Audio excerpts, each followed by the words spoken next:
যেমন ভগবান প্রাকৃতবৎ নতু অপ্রাকৃতম। এই প্রাকৃতবৎ কিন্তু প্রাকৃত নয়, ইতি অপ্রাকৃতম।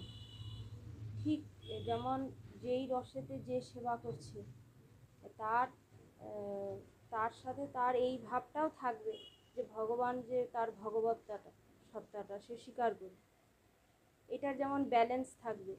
ঠিক তদ্রূপ একজন শিষ্যের কাছে গুরুদেবের গুরুতত্ত্বটাও কি ঠিক সেই রকম, যে গুরুদেব তো কোনো আচার্যামাং বিজানিয়াত বলেছেন ভগবান নিজে প্রকটিতন আচার্য রূপে।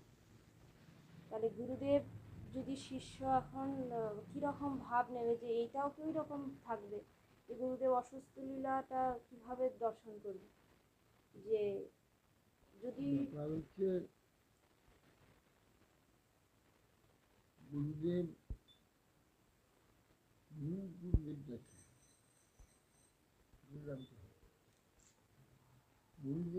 গুরুদেব হচ্ছে ভগবান, তার প্রকাশে তার গুরু, যে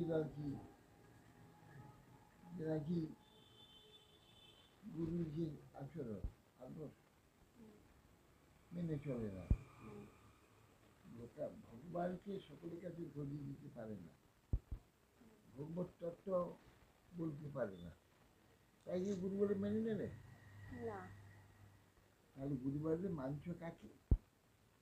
ওই যে তার আচরণ, যে কথা, যে জ্ঞান, সেই কি গুরু হচ্ছে। ওটা না থাকলে তুমি গুরু বলতে না। তাহলে গুরু তাহলে সেই অপ্রাকৃত চিন্ময় হচ্ছে, ঈশ্বরই ভগবান। এই হলো শিষ্য যদি মনে করে যে গুরুদেব তো অপ্রাকৃত চিন্ময়, গুরুদেবের তো কোনো অসুস্থ লীলা করছেন, কোনো এটা নেই, এটা করলে অপরাধ হবে।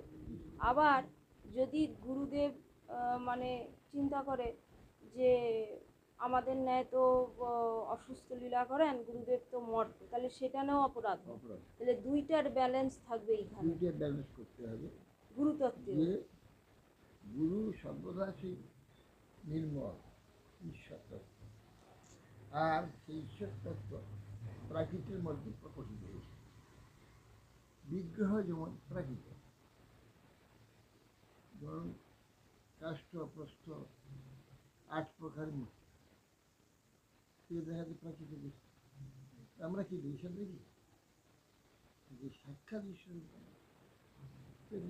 গুরুদেবকে চেতন নেই, সে বিগ্রহ তো জড়, হাজার কথা বলছে গুরু সঙ্গে সবসময় আমার সংশয় নিরসন করে, একটা পাথরের মূর্তিটা করলে অতই সেই জন্য গুরুদেবের ওইটাই দেখতে হবে। বাইরে এটাই তো, যে আমরা বাইরে আমরা পাথর দেখি না, সেই চিন্ময়টাই কৃষ্ণ, তাকে বেশি গুরুকে সেই হয়েছে। এইটাও ঠিক যেই রকম, এইখানেও ঠিক সে ব্যালেন্স করে দেখতে হবে। যেমন পাথর মূর্তি হলেও আমার পাথর দেখি না, কাঠের মূর্তি হলো কাঠ দেখি না, ভগবান দেখি। গুরু সেরকম প্রাকৃত শরীরে কাঠ দেখলেও তাদের থেকে প্রাকৃতিক মানব না।